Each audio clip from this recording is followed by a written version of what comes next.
Assalamualaikum warahmatullahi wabarakatuh. Di setiap malam Jumat, Al Channel akan tayangkan cerita-cerita mistis yang ada di sekitar lingkunganku. Dan tentunya ini kisah nyata dari orang-orang yang aku kenal.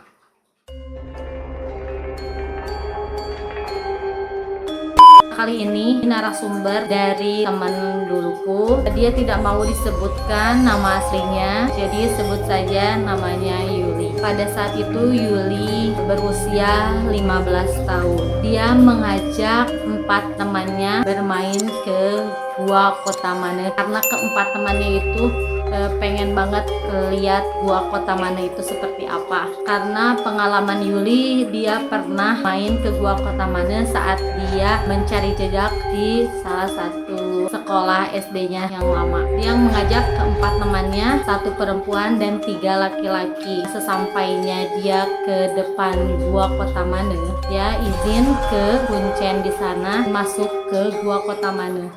Nah, saat itu karena dia menunggu di depan gua agak lama, karena sebelum ke gua itu kita harus jalan kaki dulu, lewatin pemukiman warga dan sawah-sawah.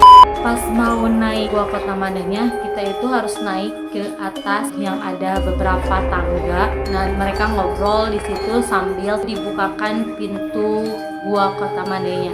Mereka ngobrol asik sampai ngomong sompral, ngomong nyeleneh-nyeleneh gitu. Mereka keasikan ngobrol sekitar jam setengah 12 siang.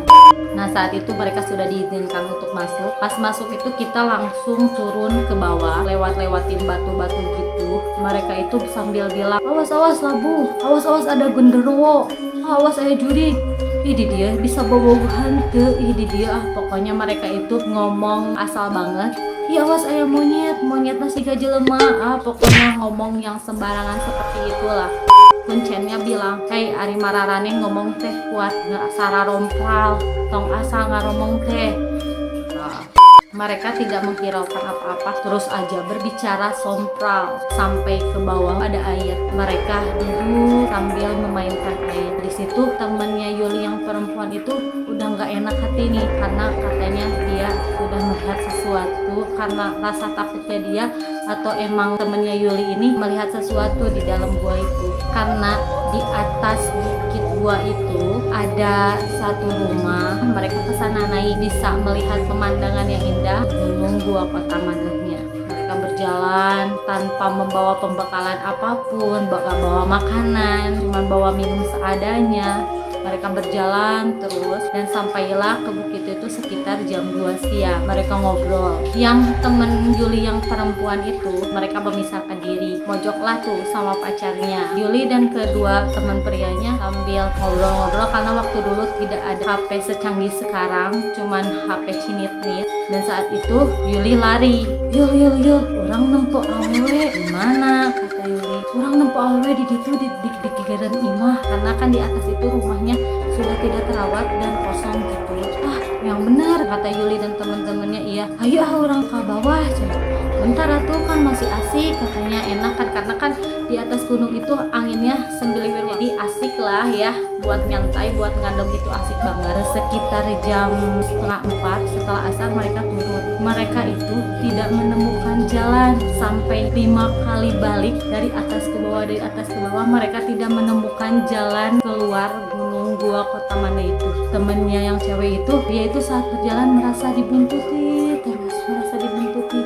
Katanya ada seorang sosok perempuan yang ngikutin dia. Temennya Yuli itu semakin ketakutan. Dia itu selalu bilang sama pacarnya, yang ada yang ngikutin. Wah, katanya mereka itu nggak percaya, malah ledek-ledekin. Wah ya tuh, jadi kunci itu nuturkan. Mereka udah mulai khawatir. Mereka marahin Yuli yang bener dong, jalannya di mana? Yuli udah mulai khawatir. Berlima ini mereka debat. Si cewek ini merasa makin kesini makin takut. Kok yang ngikutin makin dekat. Mereka sudah merasa ketakutan. Di situ temen ceweknya makin histeris dan akhirnya kesurupanlah itu temen ceweknya. Mereka bingung dan si ceweknya itu bilang, Arindit dan ngomong apa lagi banyak yang si cewek itu omongnya. Makin malam makin gelap, juga ada penerangan sama sekali dan cuman ada satu baterai, yaitu dari HP cinit itu. Yuli nangis nangis, temennya nggak sadar-sadar, dan pada akhirnya dia itu punya sedikit air lagi, disiramkanlah ke teman perempuan itu. Saya melihat Kunti, perempuan yang rambutnya panjang, mukanya tertutup, dan dia memakai baju putih, dan akhirnya mereka berlima lebih ketakutan lagi. Ayo kita coba jalan lagi, kita cari jalan lagi. Di situ udah gelap, sekitar jam 7:30-8.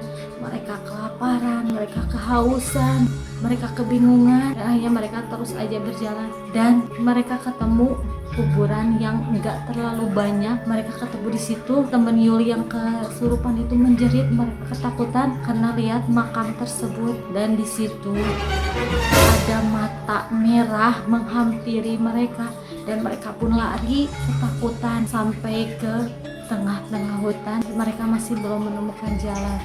Saat di perjalanan, mereka ketemu dengan kakek-kakek yang entah itu kuncen gunung tersebut ataupun bukan. Ari mararaneh karena rawan di darieu, kata aki-aki tersebut. Pak Aki, kita nyasar.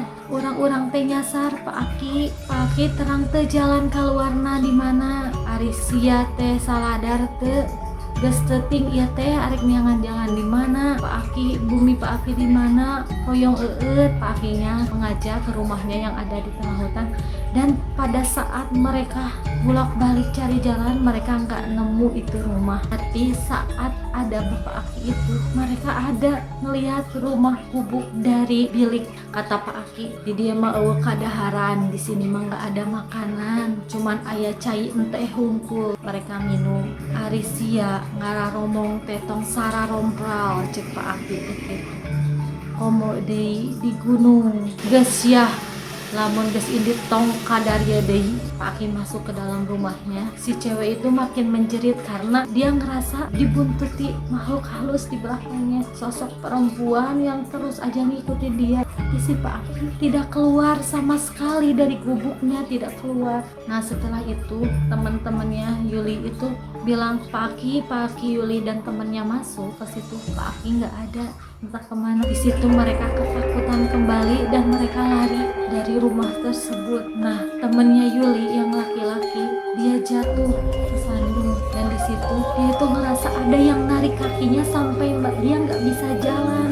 Temennya di situ makin ketakutan dan Yuli makin ketakutan. Mereka nangis sekencang-kencangnya tapi tidak ada warga. Mereka duduk menangis. Makin kedekat dia makin teriak karena si perempuan itu makin ngedeketin dia. Sambil bilang, ya Allah, kumaha ini. Waktu udah jam 11:30 malam, mereka belum menemukan jalan sama sekali. Coba untuk berjalan lagi keluar hutan itu, akhirnya mereka menemukan jalan keluar dari hutan tersebut. Melihat lampu-lampu dari pemukiman sekitar 2 kota mana, mereka sadar bahwa yang mereka lakukan, yang mereka ucapkan itu salah.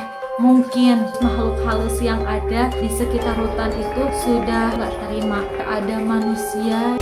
Hikmah yang bisa diambil dari cerita ini, kemanapun kita main, kita harus tetap jaga ucapan kita hingga tidak membuat orang lain tersinggung, atau yang lebih parahnya makhluk halus tersinggung atau makhluk halus merasa terganggu.